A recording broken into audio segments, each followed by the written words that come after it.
Hi, hello, welcome back to my channel. Daily ஒரு subject. So daily ஒரு subject படிச்சிட்டு இருந்தோம். But due to exams, public exam வந்ததுலேருந்து I couldn't able to concentrate my videos. Kindly excuse me. So இன்னைக்கு நம்ம என்ன பார்க்க போறோம்னா 12th standard தமிழ் தான். So தமிழோட ஆரம்பிப்போம்.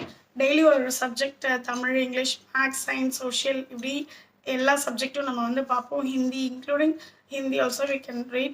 அதுக்கப்புறம் இன்னைக்கு 12th ஸ்டாண்டர்ட் ஒரு நாளைக்கு ஒரு ஸ்டாண்டர்ட் திங்ஸ் இருக்கும். மேக்ஸ் இருக்கும். either it may be மேக்ஸ்னா I will do that in board and then I show to you.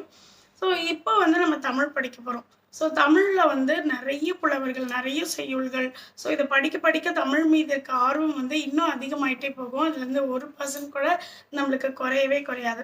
So 11ஆம் வகுப்பு தமிழும் 12ஆம் வகுப்பு தமிழும் ரொம்ப இலக்கிய நயம் வாய்ந்ததாக இருக்கும். ஸோ அந்த பிள்ளைங்க இன்னும் ஆர்வமாக அது படிக்கணும், இன்னும் அந்த தமிழோட ஆழத்தை அவங்க தெரிஞ்சுக்கணும் அப்படின்னு அவ்வளோ அழகாக கொடுத்துருப்பாங்க. ஸோ இன்னைக்கு நம்ம படிக்க போகிறது முதல் மனப்பாடமான தண்ணீர் இல்லாத தமிழ். ஸோ இதை வந்து தண்டியலகர உரை மேற்கோள் பாடல். இது வந்து எப்படி மேற்கோள் பாடலாக இதை வச்சுருக்காங்க. ஸோ ஓங்களிடை வந்து உயர்ந்தோர் தொழ விளங்கி ஏங்கொழி நீர் ஞாலத்தை இருளகற்றும் ஆங்கவற்றுள் மின்னோர் தனியாழி வெங்கதிரொன்று ஏனையது தண்ணீர் இல்லாத தமிழ். ஸோ மறுபடியும் ஒரு முறை வாசிக்கிறேன். ஓங்களிடை வந்து உயர்ந்தோர் தொழவிளங்கி ஏங்கொழி நீர் ஞாலத்தை இருளகற்றும் ஆங்கவற்றுள் மின்னேர் தனியாழி வேங்கதிரொன்று ஏனையது தண்ணீர் இல்லாத தமிழ். ஸோ இது வந்து நேரிசை வெண்பா. இதில் என்ன சொல்லியிருக்காங்கன்னா, இந்த செய்யுள்ல வந்து நம்மளுக்கு என்ன தெரிய வருதுன்னா, ஒரு 2 விஷயத்த சொல்லியிருக்காங்க. தமிழையும் சூரியனையும் கதிரவனையும் வந்து ரெண்டுத்தையும் ஒரே ஒன்றுபடுத்தி, ஆனால் அதில் சிறு சிறு வேறுபாடு இருக்கு. ஒரு மலைகளிடத்தை நம்ம சின்ன வயசுலலாம் வரைஞ்சிருப்போம். ஒரு 2 மலை வரைஞ்சி அது நடுவில் தான் சூரியன் உதிக்கிற மாதிரி ஒரு வரைபடம் உண்டு, எல்லாரும் வரைஞ்சிருப்போம். ஸோ அந்த சூரியன் எப்படி உதிச்சு வருதோ அது போல் தமிழும் வந்து பழங்காலத்து மலைகளிடத்தை சங்க கால தமிழ் பரவி வந்ததையும் அதையும் மேற்கோள் காட்டி புலவர் வந்து இது ரெண்டும் மலையிலிருந்து தோன்றி வந்த தமிழையும் மலையிலிருந்து தோன்றி வந்த கதிரவனும் ஒப்பிட்டு, அதுக்கப்புறம் கதிரவன் வந்து வெயில், உஷ்ணம் அதெல்லாம் இருக்கு. தமிழ் வந்து நம்மளுக்கு நல்ல பண்பினை கொடுக்குது.